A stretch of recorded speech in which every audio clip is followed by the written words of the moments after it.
Bienvenidos a un nuevo encuentro con las perlas sefaradíes. Yo soy Marcelo Benveniste y vengo a presentarles este ciclo de podcast, en este caso el capítulo 10 de Perlas Sefaradíes, el podcast producido por el Centro Cultural Sefarad de Argentina y esefarad.com, escrito y relatado por María Esther La Chuchi Silverman de Sigüiner. Este 10º capítulo nos trae el interesantísimo tema de los manuscritos del Mar Muerto. Antes de ir al tema, quiero recordarles que en nuestro portal esefarad.com pueden encontrar toda la información de lo que pasa en el mundo sefaradí, y también en nuestras redes sociales, facebook.com/esefarad, o en Twitter y en Instagram como @esefarad, donde encontrarán una muy nutrida agenda de actividades virtuales con acceso gratuito desde todo el mundo, tanto actividades que se hacen online en vivo como aquellas que quedan grabadas. Los dejo ahora con la protagonista, La Chuchi, con el podcast número 10 de Perlas Sefaradíes, titulado Los manuscritos del Mar Muerto. Hoy me voy a referir a un tema muy interesante y que espero les suscite a ustedes inquietudes para seguir investigando. Me voy a referir a los manuscritos del Mar Muerto, o rollos de Qumran, llamados así por haberse encontrado en cuevas situadas en Qumran, Cisjordania, a orillas del Mar Muerto, y son una colección de 972 manuscritos. La mayoría datan del año 250 a.C. al año 66 después de Cristo, antes de la destrucción del segundo templo de Jerusalén por los romanos, acontecido en el año 70 después de Cristo. Los manuscritos están redactados en hebreo y arameo casi en su totalidad, solo con algunos ejemplares en griego.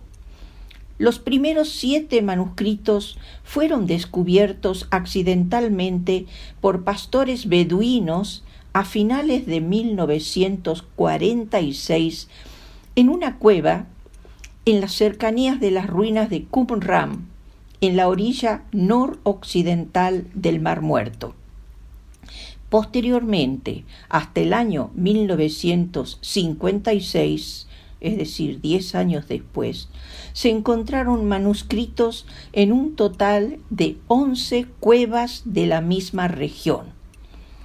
Algunos de estos manuscritos constituyen el testimonio más antiguo del texto bíblico encontrado hasta la fecha. En Qumran se han descubierto 200 copias aproximadamente, la mayoría muy fragmentadas, de todos los libros de la Biblia hebrea, con excepción del libro de Esther, aunque tampoco se han hallado fragmentos de Nehemías, que en la Biblia hebrea forma parte del libro de Esdras. Del libro de Isaías se ha encontrado un ejemplar completo. Otra parte de los manuscritos son libros no incluidos en el canon del Tanaj. La mayoría de los manuscritos están hoy en el Museo de Israel y en el Museo Rockefeller, ambos en Jerusalén, así como en el Museo Arqueológico de Jordania, en Amán.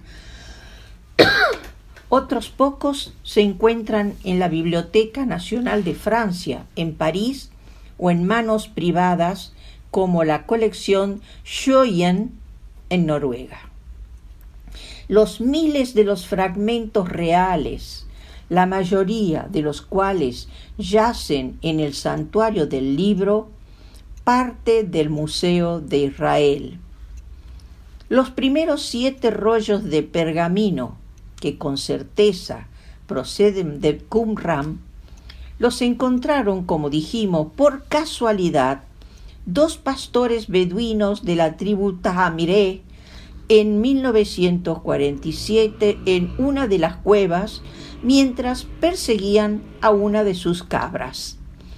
Estos rollos se vendieron troceados para aumentar su precio a 2 anticuarios de Belén. 4 de ellos se revendieron por una pequeña cantidad al monasterio sirio ortodoxo de San Marcos en Jerusalén, a Atanasio Josué Samuel, más conocido como Mar Samuel. Los 3 siguientes terminaron en manos del profesor judío Eleazar Sukenik, arqueólogo de la Universidad Hebrea de Jerusalén, quien, dándose cuenta de su valor, los compró en 1954. Posteriormente, se publicaron copias de los rollos, despertando un interés masivo por parte de arqueólogos bíblicos. La publicación de las copias daría como resultado el hallazgo de otros 600 pergaminos y cientos de fragmentos más. Lo más importante del hallazgo es la antigüedad de los manuscritos, que en su mayoría datan de entre los años 250 a.C. y 66 después de Cristo. Esto los ubica entre los textos más antiguos del Antiguo Testamento bíblico disponibles en lengua hebrea, y también permite estudiar importantes fuentes teológicas y organizativas del judaísmo y del cristianismo. Se cree que los ocultaron los esenios para preservarlos de la guerra de los romanos contra los rebeldes judíos en aquellos años. Los esenios, se cuenta el historiador judeo-romano del siglo I, Flavio Josefo, ha proporcionado la mayor información disponible sobre los saduceos. Los esenios, según el relato de Flavio Josefo, en su libro La guerra de los judíos, explica que los esenios eran una comunidad de filósofos amantes de la justicia y respetuosos de las autoridades, porque consideraban que todo poder político provenía de Dios. Eran los miembros de una secta judía establecida probablemente desde mediados del siglo II a.C., tras la revuelta macabea, y cuya existencia hasta el siglo I está documentada por distintas fuentes. Debido a las 11 cuevas en las que fueron hallados, la denominación de cada fragmento se hizo indicando primero el número de la cueva en la que fue hallado, seguido por la letra Q de Qumran. Por ejemplo, 1Q, 2Q, 3Q, etc. En el año 2010 se concretó un proyecto entre la empresa Google y la Autoridad de Antigüedades de Israel, con el objetivo de digitalizar los 3.000 fragmentos del documento que están disponibles en Internet. Incluye, además, traducciones de los textos a varios idiomas. El estudio del contenido y significado de los manuscritos del Mar Muerto muestra un judaísmo más afín a la secta de los fariseos, pero al mismo tiempo tiene varias coincidencias con el cristianismo. puesto que los manuscritos son contemporáneos a Jesús de Nazaret y a sus primeros discípulos, el estudio de estos es de gran utilidad para entender el nacimiento del cristianismo al interior del judaísmo. Los fariseos, en la doctrina basada en la inmortalidad del alma, donde las personas buenas eran premiadas y las malas eran enviadas al infierno, y creían en la resurrección de las almas y en la vida eterna. Los fariseos pertenecían a la clase media y eran rabinos, y sí creían en la llegada del Mesías. Podemos saber que ellos, por discusiones que sostenían en el Talmud, fueron fundamentalmente los que enseñaron las condiciones religiosas del judaísmo. Pero además de los fariseos y de los esenios, estaban los saduceos, también conocidos como sadoquitas, quienes eran descendientes del sumo sacerdote Sadoc de la época del rey Salomón. El nombre de Sadoc significa justicia o rectitud, por lo que saduceo podía interpretarse como justo y recto. Los saduceos provenían de la aristocracia judía y eran miembros del Sanedrín y no creían en la llegada del Mesías. El historiador judeo-romano al que nos referimos antes, Flavio Josefo, nos proporcionó la mayor información disponible sobre los saduceos. Dice que eran un grupo belicoso cuyos seguidores eran ricos y poderosos. Sabemos algo de ellos por las discusiones que sostuvieron en el Talmud con los religiosos del judaísmo de los fariseos.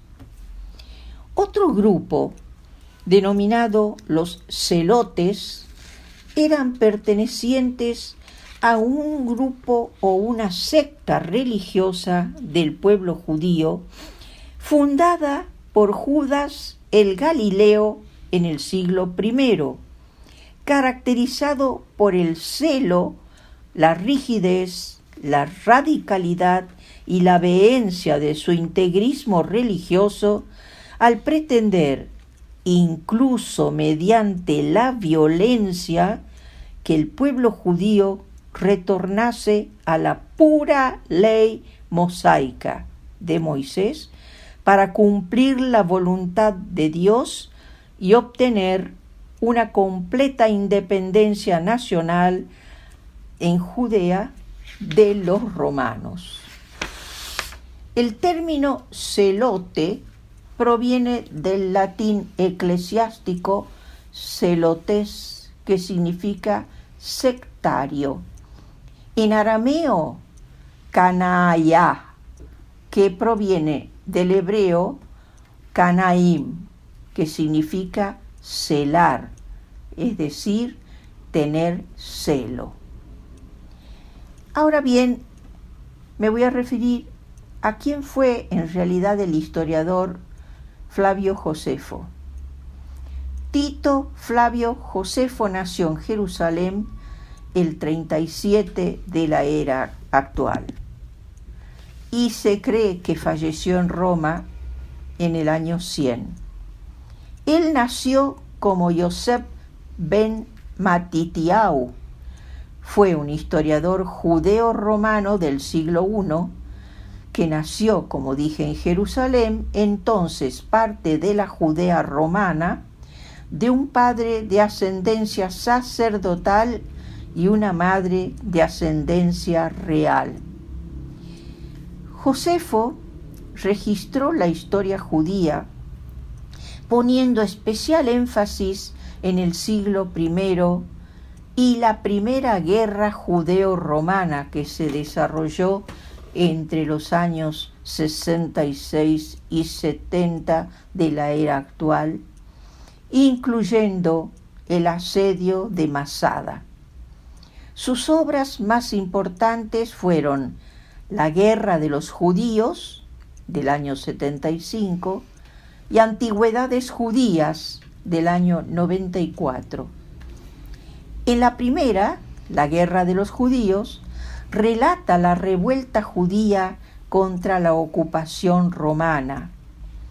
Las obras de Josefo son la fuente principal, junto a la Biblia, para la historia y la antigüedad de la antigua Palestina. Me voy a referir ahora a la figura de un importante investigador, Adolfo Daniel Reutemann. Adolfo Daniel Reutemann nació en Buenos Aires, Argentina, en el año 1957. Es un arqueólogo y experto en religiones comparadas, argentino e israelí.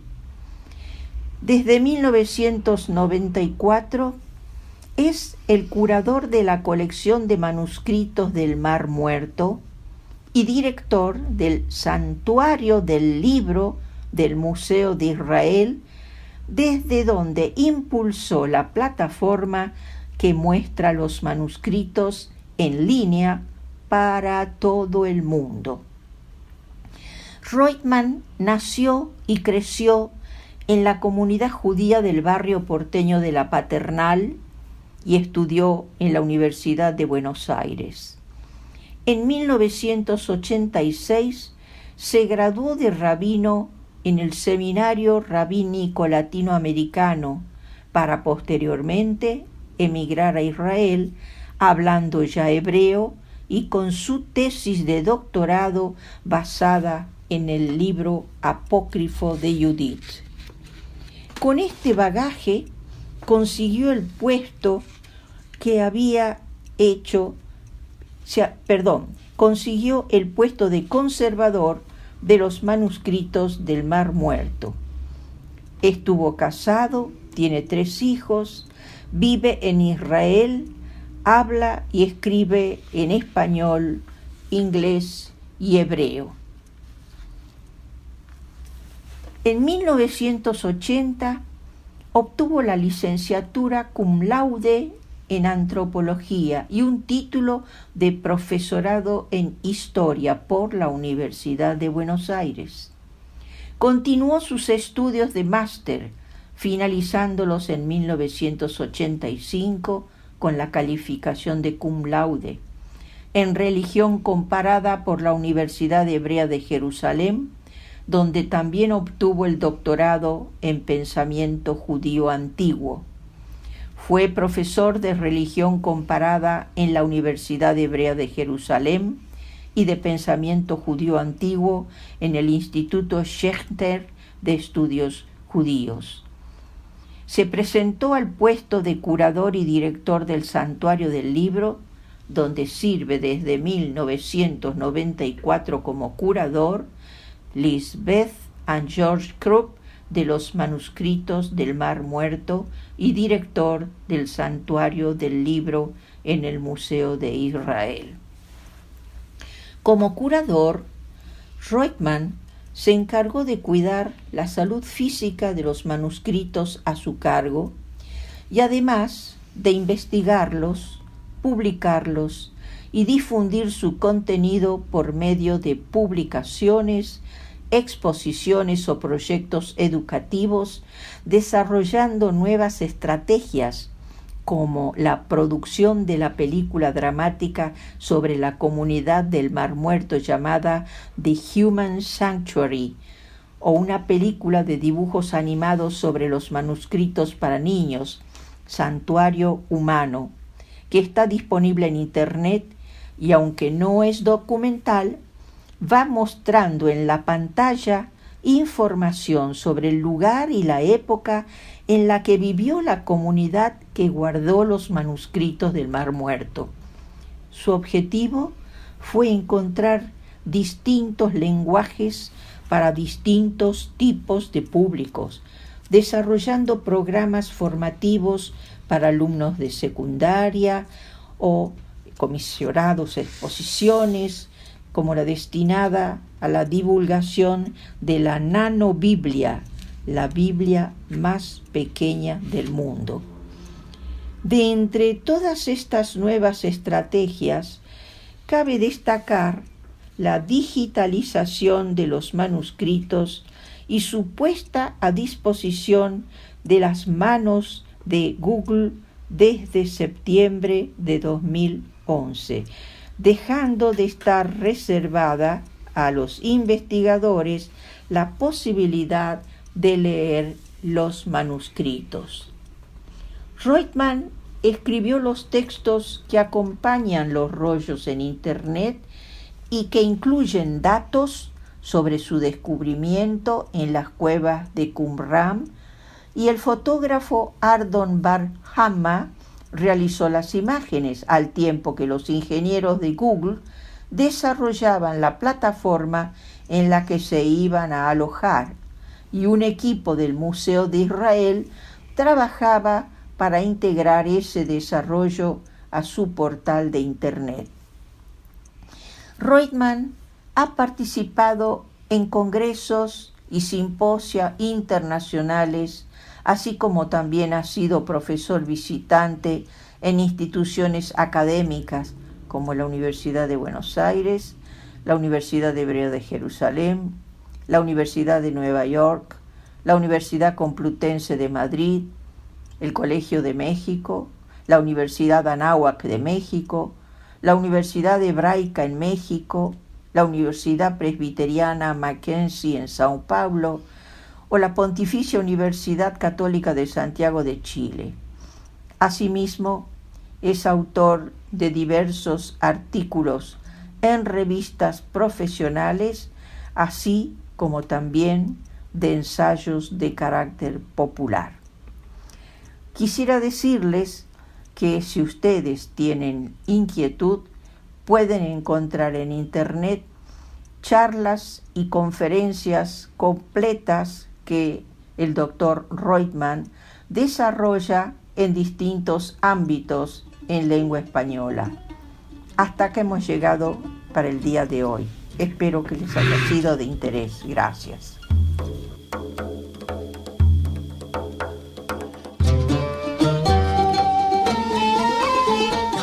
Así ha pasado el 10º capítulo de Perlas Sefaradíes, el podcast del Centro Cultural Sefarad de Argentina y essefarad.com. No dejen de visitarnos en essefarad.com y en nuestras redes sociales en facebook.com/essefarad o en Twitter y en Instagram como @essefarad. Mi nombre es Marcelo Benveniste y los espero en nuestro próximo podcast, el número 11 de Perlas Sefaradíes, con el apasionante tema de interculturalidad como un proceso para integración de los migrantes, para no perdérselo.